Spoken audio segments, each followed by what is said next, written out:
Hello everyone. तो चलिए आज का लाइव सेशन स्टार्ट करते हैं। और जैसा कि मैं आपको बार बार बोलता हूं कि एसएल हंटिंग में आपको 1 से 2 दिन पीछे के चार्ट को ज़रूर से ही एनालिसिस करना चाहिए।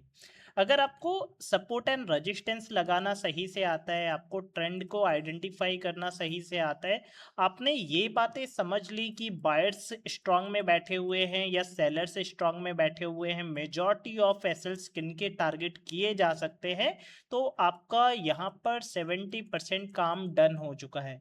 अगर मैं कल के लेकर के देखूं, मैं पहले ही यहाँ पर डिस्क्लेमर दे दूं कि यहाँ पर मैं जितनी भी चीज़ें आपको दिखा रहा हूँ या समझा रहा हूँ सभी एजुकेशनल पर्पस के लिए होगी।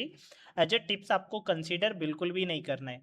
अगर मैं बैंक निफ्टी की बात करूं तो मैं यहाँ पर ये बातें समझ पा रहा हूँ कि मार्केट में यहाँ पर बायर्स आए और मार्केट ने बायर्स को निकाला है। साथ में जो अपसाइड में सेलर्स बैठे हुए हैं वो काफ़ी अच्छे प्रॉफिट में बैठे हुए हैं।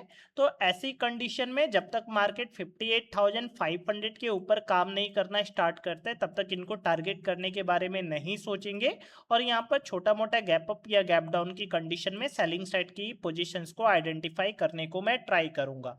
तो मैंने आपको क्या बताया कि देखो, जो ऑलरेडी प्रॉफिट बना करके बैठा हुआ है वो आपको अपना एक्सेल कभी भी नहीं देने वाला। दैट्स वाई रीजन कि मैंने आपसे बोला कि 500 के नीचे हम लोग क्या करेंगे, यहाँ पर सेलिंग को ही ट्राई करेंगे। एक बात और यहाँ पर अगर आप नोट करोगे तो मैंने आपको बार बार बोला है कि जो क्लोजिंग प्राइस होती है वो कहीं ना कहीं इंपॉर्टेंट होती है।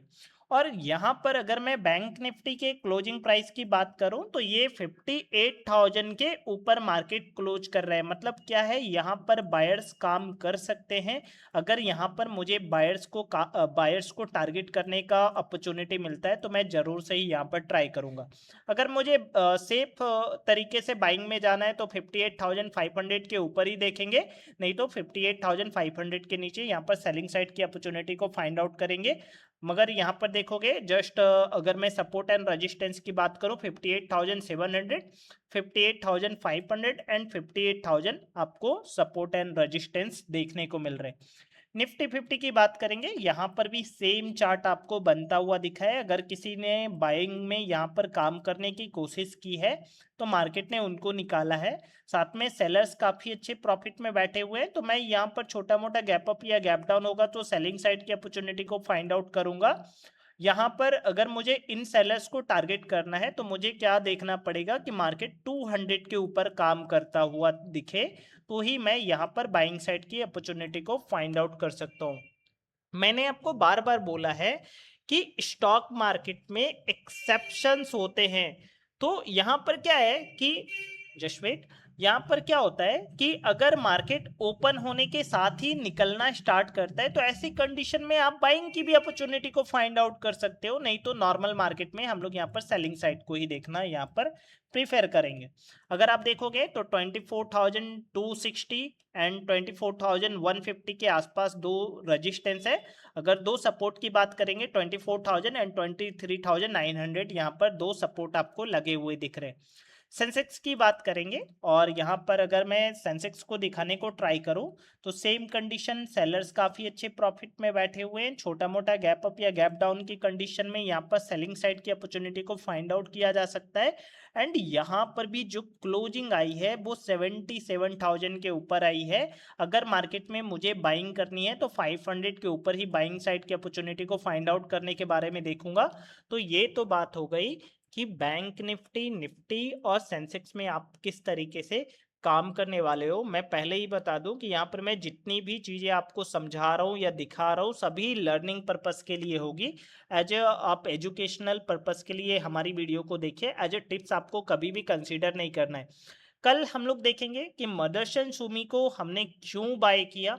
और 40 रुपीज़ का जो स्टॉक है, अगर मैं जस्ट ओवरव्यू देने देने को ट्राई करूं तो आप लोगों के कई सारे कमेंट्स थे कि सर स्टॉक्स को फिल्टर आप किस तरीके से करते हो, तो स्कैनर के बारे में भी दिखाएंगे। स्टॉक्स मल्टीबैगर स्टॉक्स फिल्टर किस तरीके से होते हैं ये भी मैं आपको कल सिखाने को ट्राई करूंगा।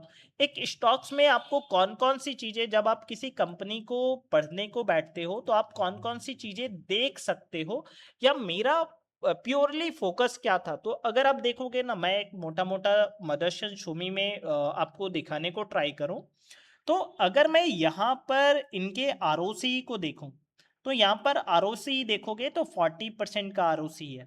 अगर आप इनके करंट प्राइस को देखोगे, जब हमने बाय किया था तो ये 40 रुपीज से बिलो थे, अभी आप देखोगे 41 रुपीज का देखने को मिल रहा है।